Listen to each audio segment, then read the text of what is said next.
눈이 소복이 내리던 겨울, 서울 변두리의 오래된 골목. 전봇대에는 손때 묻은 전단지들이 덕지덕지 붙어 있었고 간판이 반쯤 꺼진 국밥집은 그날도 따뜻한 김을 피워 올리고 있었다. 어서 오세요. 따뜻한 국밥 한 그릇 드세요. 그 국밥집의 이름은 은인의 국밥. 주인장은 쉰을 간 넘긴 여인 은이었고 함께 일하는 20살 된 딸 수미는 밝고 씩씩했다. 이 동네에서 태어나 이 동네에서 컸다. 그날은 유난히 추웠다.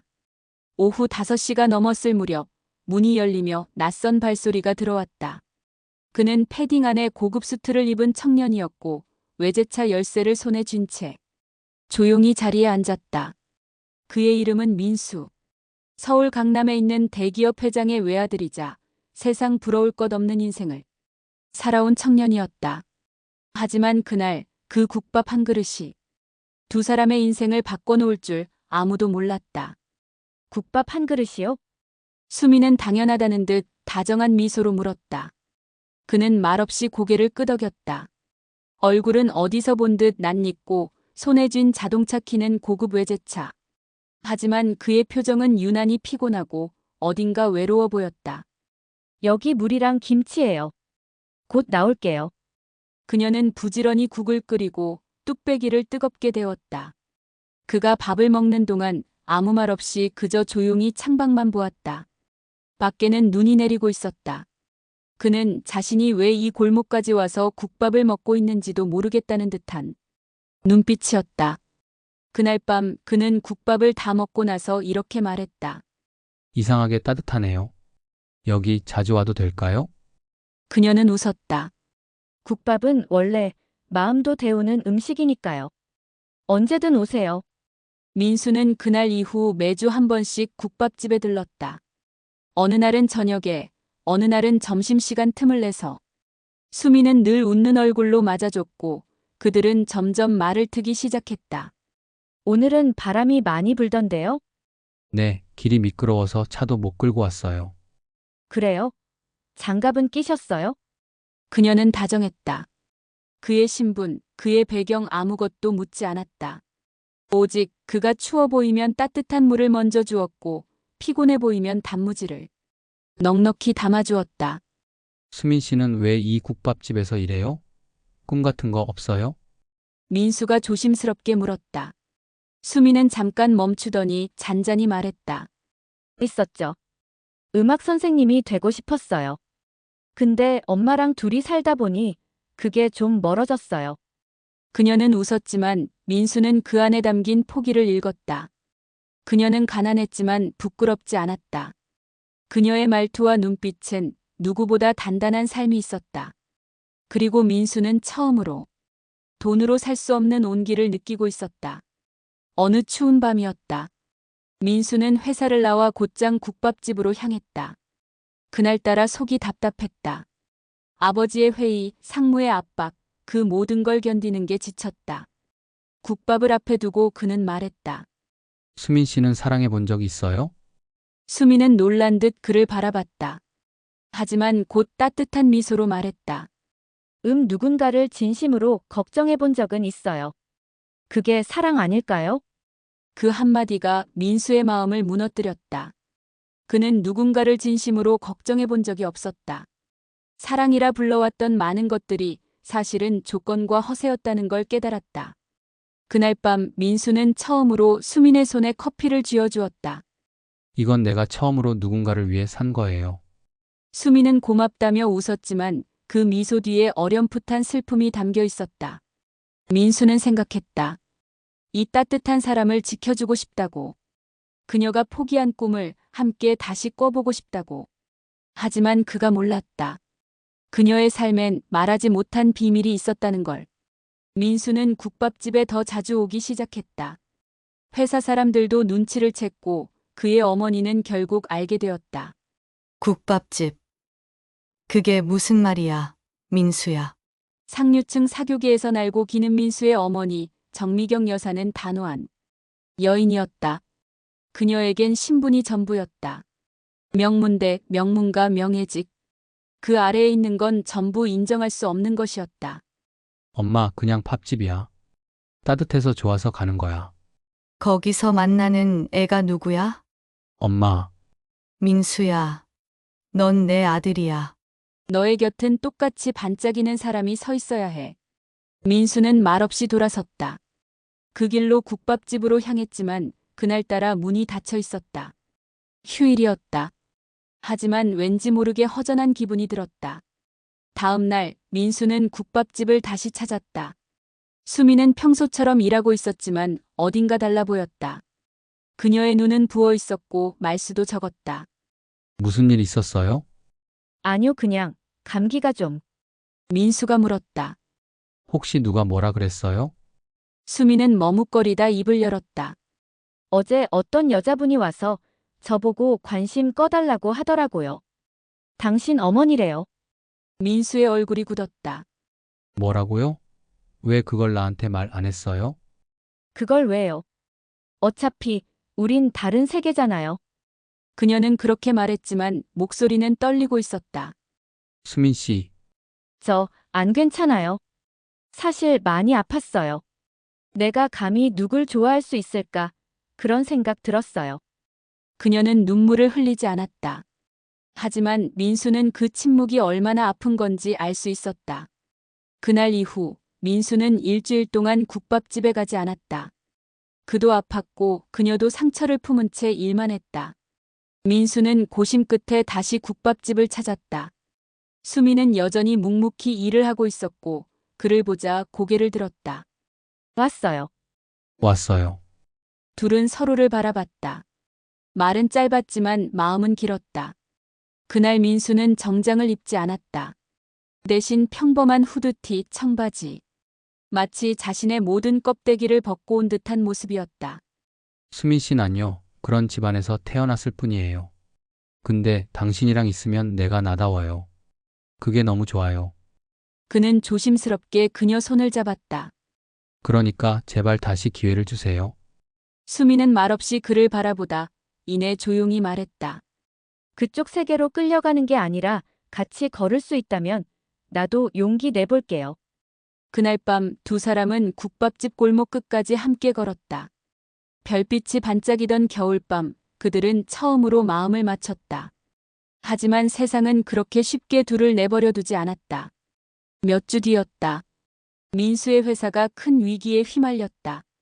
아버지가 밀어붙이던 부동산 프로젝트가 지역 반대에 부딪혔고 내부 비리까지 터져나왔다. 뉴스엔 회장 아들 서민가 허물고 고급 빌라 건축 계획이라는 기사가 실렸다. 그리고 그 빌라 부지가 바로 수민의 국밥집이 있던 동네였다. 그게 민수 씨 가족이었어요? 수민의 어머니 은희 씨가 처음으로 목소리를 높였다. 미안해요. 정말 몰랐어요. 그런 줄. 수민은 말없이 뉴스 화면을 바라보았다. 민수가 아무리 미안해도 주민들의 분노는 수그러들지 않았다. 국밥집 앞엔 항해 플래카드가 붙고 동네 사람들의 눈초리가 차가워졌다.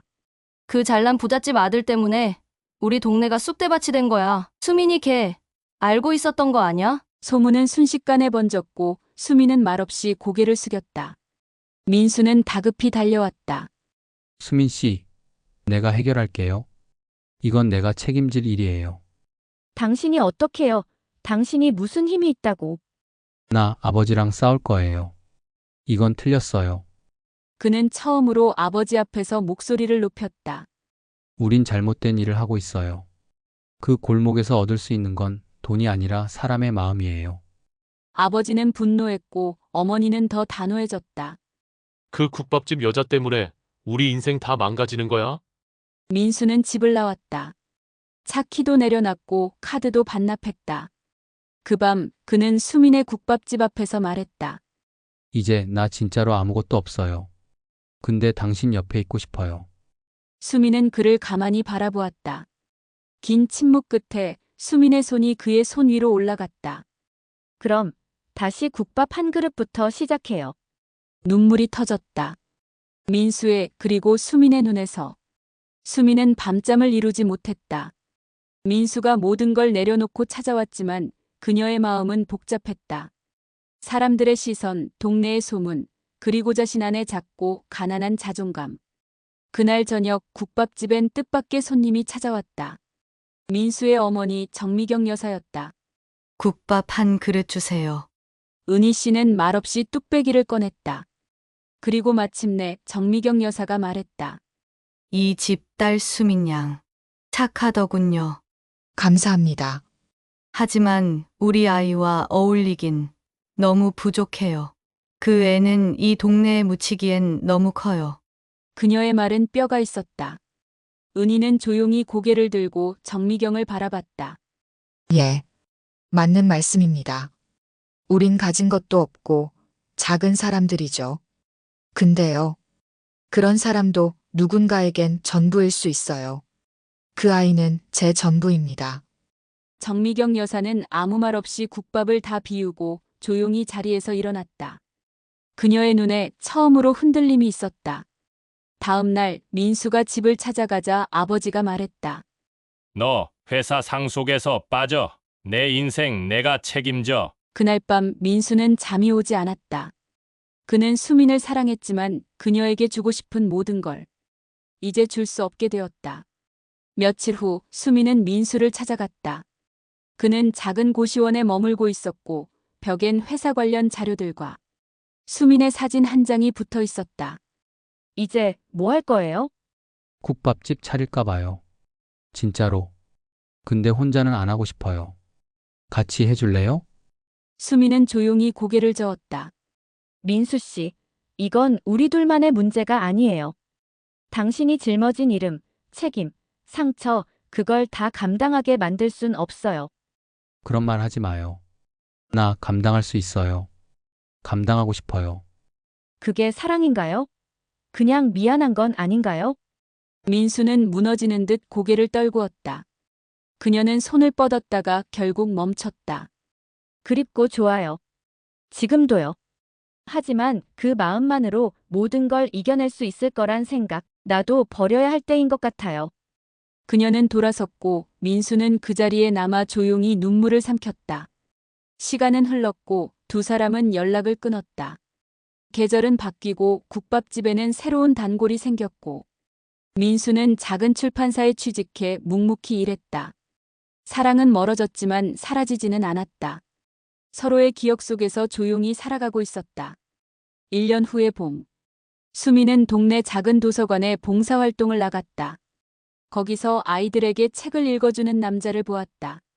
민수 씨, 그는 놀라 뒤돌아보았고 수미는 그 자리에서 얼어붙었다. 그의 눈엔 여전히 따뜻한 온기가 있었고 수민의 마음도 덜컥 떨렸다. 여기서 일해요? 응. 작년부터 책 만들고 있어요. 어린이 그림책. 어울리네요. 조용하고 따뜻해서 수민 씨는 잘 지냈어요? 잘 안 지냈어요.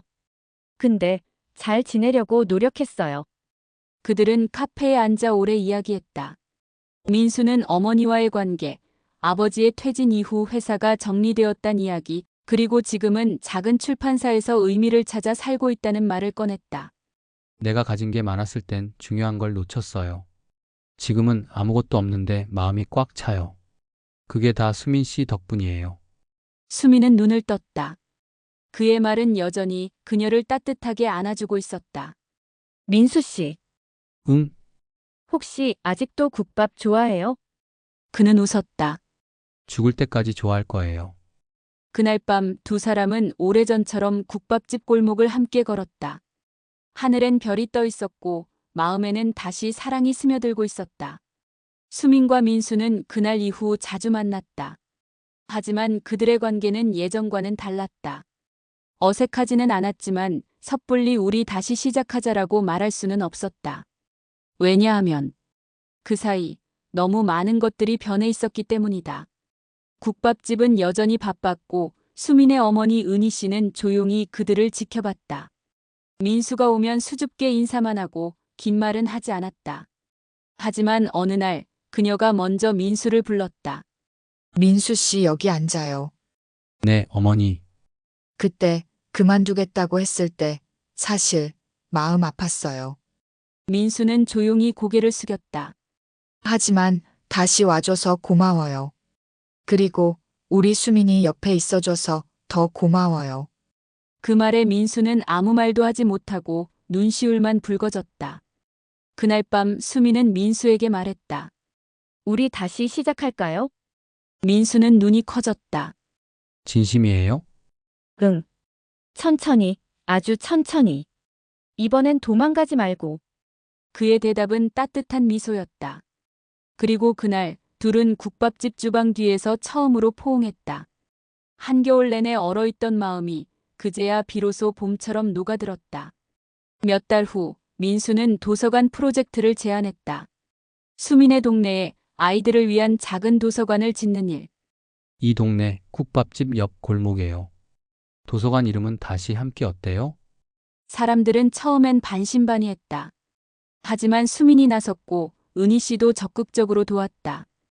그리고 민수의 어머니 정미경 여사도 조용히 기부금을 보탰다. 민수는 그녀에게 전화를 걸었다. 엄마 고마워요. 너 그 애 정말 사랑하니? 네. 변하지 않아요. 그럼 잘 살아. 내가 지킬 수 있는 만큼 지키면서. 그녀의 목소리는 아직 단단했지만 그 안에 섬세한 균열이 느껴졌다. 세상은 완전히 변하지 않지만 사람의 마음은 시간이 지나면 조금씩 물들어간다. 도서관 개관식 날. 아이들이 모여 책을 읽고 웃고 떠드는 모습을 보며 수미는 말했다. 나, 이제 내 인생이 부끄럽지 않아요. 민수는 그녀를 바라보며 속삭였다. 나도요. 당신을 만나서 나를 다시 알게 됐어요. 그리고 사람들 앞에서 그는 조용히 그녀의 손을 잡았다. 우리 앞으로는 같이 걸어요. 1년 후. 도서관은 동네 명소가 되었다. 수민과 민수는 작은 출판사도 함께 운영했고 국밥집은 다시 함께 국밥이라는 이름으로 리뉴얼되어 많은 이들의 발길을 모았다. 그리고 어느 봄날 작은 결혼식이 열렸다. 장소는 국밥집 마당. 하얀 천막 아래 수미는 소박한 흰 드레스를 입고 민수 앞에 섰다. 사회는 도서관의 작은 소년 재윤이가 맡았다. 오늘은 국밥집에서 국밥보다 더 따뜻한 일이 있는 날이에요. 하객들 모두 웃음과 눈물이 섞인 얼굴로 두 사람을 바라봤다. 민수의 어머니는 조용히 와 있었다. 멀찍이 앉아 있었지만 그 눈엔 미소와 작은 눈물이 맺혀 있었다. 은희 씨는 다가가 그녀의 손을 살며시 잡았다. 고맙습니다. 아드님, 참 좋은 사람입니다. 아니에요. 따님이 더 훌륭하죠. 이제 우리 가족이네요. 그리고 하객들의 박수 속에서 민수와 수미는 서로를 바라보며 다짐했다. 이제부터 어떤 고생도 어떤 계절도 함께해요. 그래요. 이젠 혼자 아프지 말고 같이 웃어요. 국밥집의 연기는 여전히 따뜻하게 피어올랐다. 그 집 앞을 지나가는 사람들은 말했다. 저 국밥, 그냥 밥이 아니래. 사랑이 들어있대. 그리고 밤이 오면 골목 끝을 함께 걷는 두 사람의 그림자가 늘어진다. 그 길은 더 이상 어둡지 않다. 왜냐하면 그 길은 이제 같이 걷는 길이기 때문이다.